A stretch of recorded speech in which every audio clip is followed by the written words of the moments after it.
13 जनवरी 2026, एक तारीख जो शायद सरकारी कागजों में महज एक नोटिफिकेशन की तारीख होगी, लेकिन शिक्षा और समाज की स्मृति में यह एक चेतावनी दिवस बनकर के दर्ज हो जाएगी, जहां भयभीत रहेंगे सवर्ण, संशय में रहेगा संवाद और निगरानी में चलेगी शिक्षा।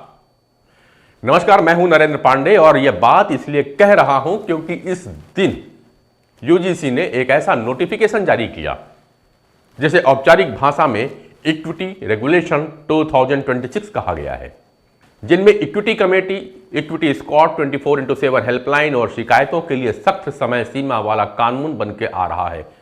सख्त सीमा मतलब 24 घंटे में कार्रवाई शुरू होगी, 60 दिन के अंदर में पूरी जांच पूरी हो जाएगी। यह प्रावधान है, लेकिन जमीन पर इसने एक नया प्रश्न खड़ा कर दिया है।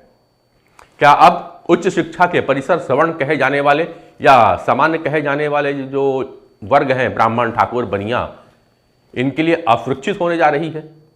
आपने ध्यान दिया होगा कि जब भी कोई नया कानून आता है तो सबसे पहले एक शब्द उछाल दिया जाता है, सुरक्षा, समानता, न्याय, और सवाल पूछने वालों को तुरंत एक कोने में खड़ा कर दिया जाता है। मतलब अगर सवाल पूछो तो कहा जाता है आप भेदभाव के पक्षधर हैं, आप पिछड़े वर्ग के विरोधी हैं, आप महिला विरोधी हैं।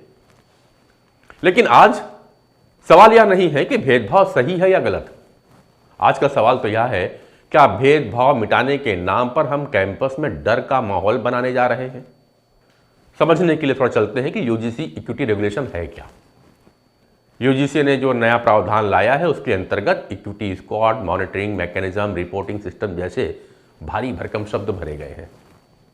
यूजीसी ने कहा है कि हर कॉलेज, हर यूनिवर्सिटी में अब इस तरह का प्रावधान लाना होगा, जिसमें इक्विटी कमेटी होगी, इक्विटी सेल होगा, इक्विटी स्क्वाड होंगे, इक्विटी एम्बेसडर तक होंगे।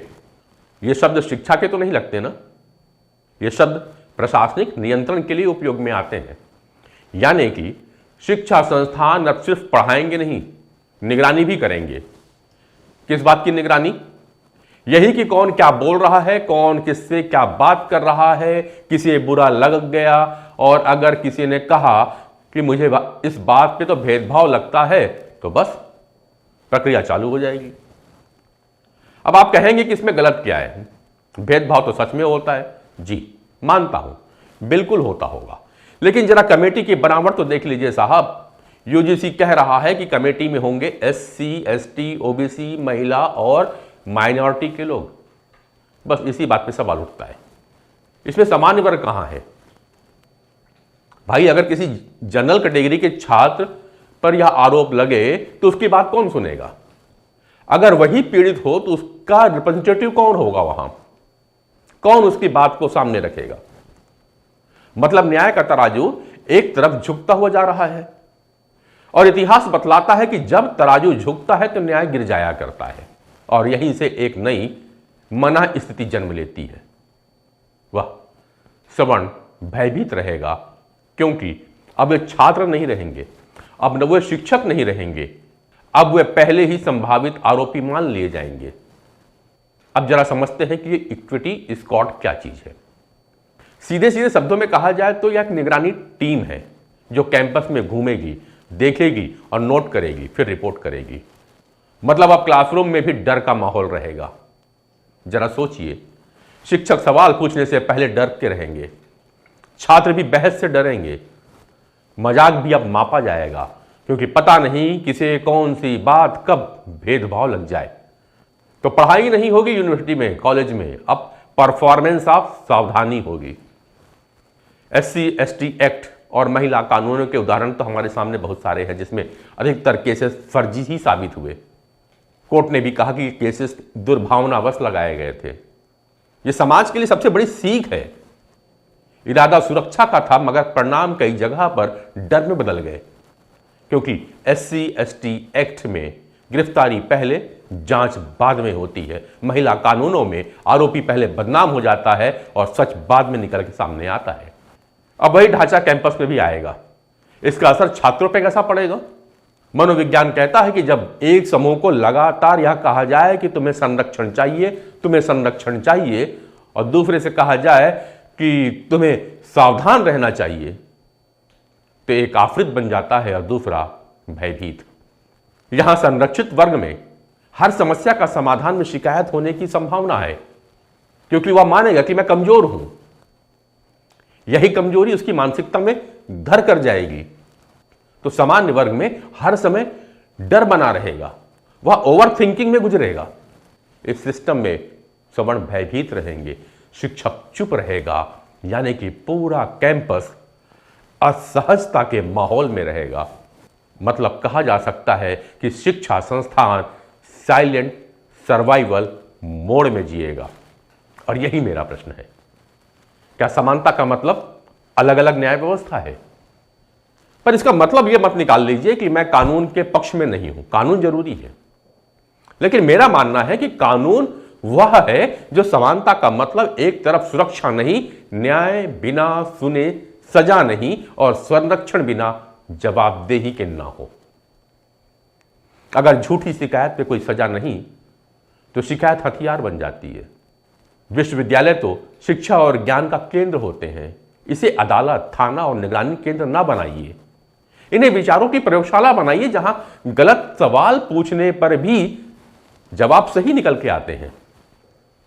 अगर यहां डर बैठ गया तो डिग्री रहेगी मगर सोच मर जाएगी। और आखिरी सवाल, क्या हम एक लकीर मिटाने के लिए दूसरी और गहरी लकीर खींचने जा रहे हैं? अगर हां है तो इतिहास गवाह है, डर से कभी समानता नहीं आई, निगरानी से कभी ज्ञान नहीं बढ़ा।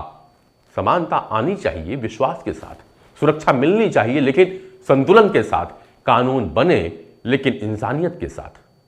अगर आपको लगता है कि यह सवाल जरूरी है तो इन्हें दबाइए मत, क्योंकि आज सवाल दबेगा तो कल सोच दब जाएगी। और जिस समाज में सोच दब जाती है वहां सिर्फ आदेश चला करते हैं, विवेक नहीं। सवाल सिर्फ यूजीसी का नहीं है, सवाल सरकार की नीति का है। क्योंकि यूजीसी एक स्वतंत्र द्वीप नहीं है, वह नीति बनाती है राजनीतिक दृष्टि से। प्रधानमंत्री नरेंद्र मोदी बार बार कहते हैं सबका साथ, सबका विकास, सबका विश्वास। तो मेरा सवाल है मोदी जी, इस सब में सवर्ण छात्र और शिक्षक अदृश्य क्यों है? अगर इक्विटी कमेटी में, रिप्रेजेंटेशन में, इंफ्रास्ट्रक्चर में उनका नाम तक नहीं है तो क्या यह नीति सबका विश्वास बनाती है या कुछ भय पैदा कर रही है? यानी सवाल यह है कि सबका मतलब चुनिंदा तो नहीं है कहीं। और यही सवाल लोकतंत्र में पूछा जाना चाहिए। मोदी जी, आप तो मेरिट की बात करते हो ना, नीट 2020 भी उसी की बात करता है। तो फिर सवाल यह है, अगर मेरिट इतना जरूरी है तो कैंपस में जाति आधारित निगरानी क्यों है? जहां विचार से पहले पहचान, सवाल से पहले वर्ग, संवाद से पहले डर हो, तो मेरिट कहां बचेगा? मोदी जी, माननीय शिक्षा मंत्री धर्मेंद्र प्रधान जी, क्या आप विश्वविद्यालय को पुलिस थानों में बदलना चाहते हैं? इक्विटी, स्क्वाड, निगरानी, रिपोर्टिंग, त्वरित कार्रवाई, ये शब्द शिक्षा के हैं या प्रशासनिक नियंत्रण के हैं, या ओवर सर्विलेंस है मंत्री जी? और मंत्री जी, शिक्षा सर्विलेंस से नहीं चलती, विश्वास से चलती है। एक बात स्पष्ट कर दीजिए प्रधान जी, अगर कोई झूठी शिकायत करेगा तो सजा कहां होगी? तो क्या मोदी सरकार नया वोट संतुलन बनाने जा रही है? क्या यह नीति सामाजिक न्याय के नाम पर न्याय राजनीतिक संतुलन बनाने की कोशिश कर रही है, जहां श्रवण चुप रहे, डरे और सवाल ना करें? मोदी जी, आपने ही कहा था न्यू इंडिया, लेकिन न्यू इंडिया का मतलब अगर यह है कि भयभीत रहेंगे सवर्ण, संशय में रहेगा संवाद और निगरानी में चलेगी शिक्षा, तो यह न्यू इंडिया नहीं, न्यू फियर इंडिया हो जाएगा। और न्यू फियर किसी भी लोकतंत्र के लिए सबसे खतरनाक स्थिति होगी, क्योंकि फियर के साथ कोई भी राष्ट्र महान नहीं बनता है। और हम तो विश्व गुरु बनने जा रहे हैं। प्रश्न छोड़े जा रहा हूं दर्शकों आपके लिए, कमेंट्स पे जवाब दीजिएगा। नमस्कार।